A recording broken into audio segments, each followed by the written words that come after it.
ஒரு நாள் ஒரு மனிதன் ஒரு சர்க்கஸ் அருகே நடந்து கொண்டிருந்தான். அங்கே பெரிய பெரிய யானைகள் நின்றிருந்தன. ஆனால் அவை கேஜில் இல்லை. இவ்வளவு பெரிய யானை இந்த கயிறை உடைத்து தப்பிக்கலாமே? அதற்கு பயிற்சியாளர் சிரித்துக் கொண்டு சொன்னார், பாருங்கள், இந்த யானை பல வருட பயிற்சியளிக்கப்படுகிறது.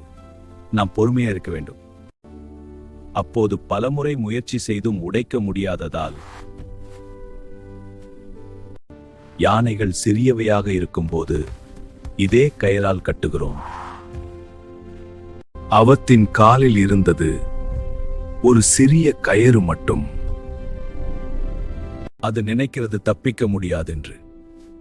ஆனால் உண்மையில் கயிறு பலவீனமானது, யானைதான் முழு சக்தி வாய்ந்தது.